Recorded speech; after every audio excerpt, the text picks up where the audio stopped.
comment on the passing of John Ritter. Clearly, the headline is respectful. Another goofball. What's it with you and the goofball? Goofball? That guy's incredible. He was your... Hey, look, that's old man Tex. The guy was right up my alley. Solid. This guy? Come on. I'm feeling nervously emasculated, but at the same time, he's really confirming my hunch. I got this tree book here. Maybe you'd like to pick out one of your favorite trees. Blue Jack Oak. Right there. I thought for sure he was going to pick the Oglethorpe oak. That wouldn't have made sense, but it would have been pleasing to me. Now, are you liking all these oak trees just because it's your surname? Or is he really revering the elegant simplicity of nature's most stand-up hardwood? Which of these rings encircles your sensibility most accurately? Is this the one? Is that it? Is that it? Is that going to be the winner? I don't think you're giving this one a fair shake. You get any closer to me with this braver trash, let the man satisfaction. Man satisfaction? What do you mean, like getting a complete massage at the Korean hand jobbery?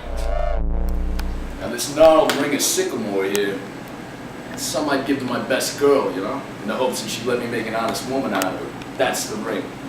Best girl, huh? She wouldn't happen to have the first name of Prudence.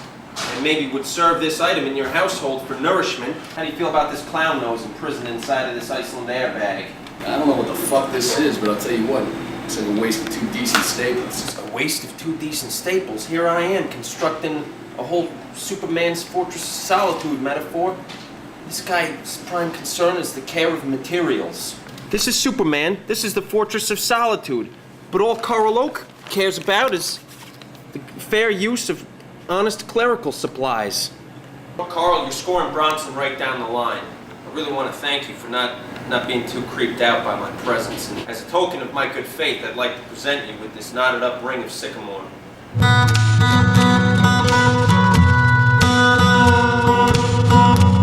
bad. You know, you're all right, Fogelberg. You're all right. I'm accepted by Coral Oak.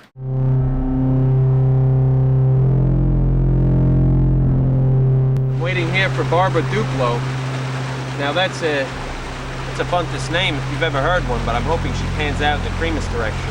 What some people don't understand is that a person's name can sometimes be a red herring in terms of their core Weenus alignment. Just like the gender sleeve that some people are born into doesn't match up with how they are on the inside. Those people require sex reassignment surgery.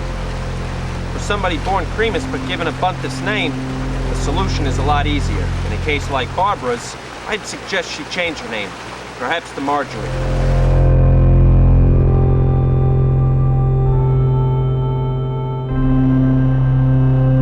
Barbara Duplo?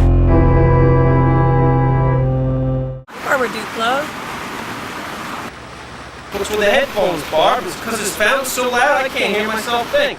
The sound of crisp autumn leaves really bothers me.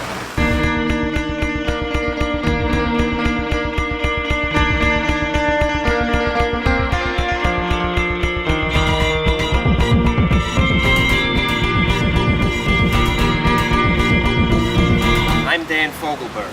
Oh, you're Dan Fogelberg. I'm the guy from the Craigslist ad that you're responding to. Tart sitting? Oh, yeah. Anointed. But you don't look like you're into tart sitting. That's funny because secretly I am into tart sitting. Of course, not for the purposes of this ad. That was just a ruse to get you into the park, but... So you're saying I don't have a face like a normal tart sitting lad? Kinda adds up. Maybe that's why in my house the only one sitting on cakes is me.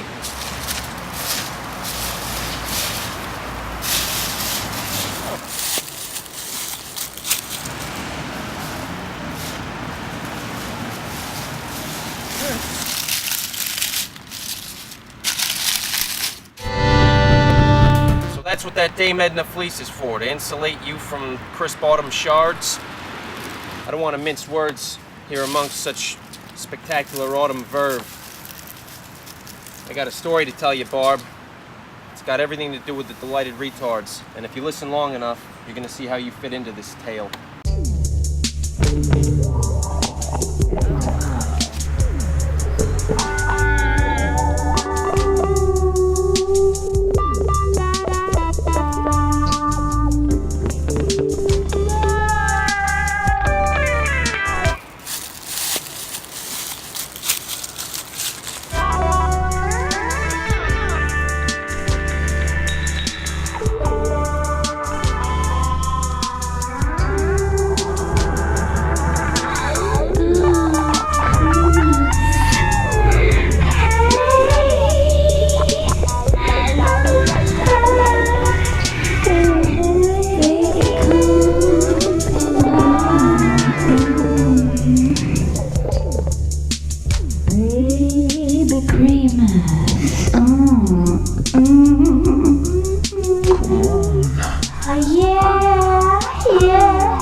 Oh yeah, welcome to the Alfredo Lounge. Relax on a Chanel C-H-E-Z. Raleigh fingers lingers over a Kahlua and cream. Jacko talks up his hook shot to Jeff Goldblum.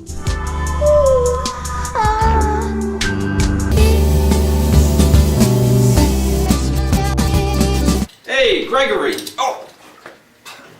I don't understand. Why would you come here and make a show of friendship and then pull away in shock and disgust? Listen, I just had a little spat with gas. Normally I wouldn't let that type of thing interfere with shaking a guy's hand, but with you, your crisp autumnal aura, I knew it would get our meeting off onto the wrong foot, so especially given the hot open-faced meatloaf sandwich that was trying to make its way. Yeah. My hot meatloaf outburst would hang as plainly as a coal cloud in a bland Sumerian sky. Expect me to do that. Dolores! I think it's time for my boboli. Here you go. Thanks, honey. No boboli, Mr. Sierra? I see that look of disgust, and I knew that was coming. Okay? This is like a litmus test. I knew this was going to gross you up. Me, it's okay. Here we are on the testing station. Just give me your honest reaction on some of these things here. Take a look at the cover art on this album. Well, I always side with an angel in chains. Is he stiff-arming that question? Is he really a fan of this seraphim all bound up like a common criminal? Now, your first wife, didn't happen to be named Prudence, did she? No, of course her name wasn't Prudence, but that's what it says on this can. I can tell you that this was never served in our household. Never served in his household. I would like you to, in examining these carpet swatches, select one that stands out to you. I think immediately I was drawn to this one here. Curious. Burnt sienna, Gregory Sierra. Something's out of square. How sad does that make you? Well, I'm sorry to say, but it's the exact opposite. After looking at it, I feel positively ebullient. That really hurts my feelings. He's just waving at people. I mean, I kind of figured as a Crispis cat, you know, he wouldn't be so sad about the passing of Ritter, but outright ebullience at the death of John Ritter? My scouts were telling me he was as crisp as a bowl of dry rice checks. Mr. Sierra, perhaps you would like to pick out your dream house from this catalog. I think instantaneously I'm drawn to the home of Archie Campbell.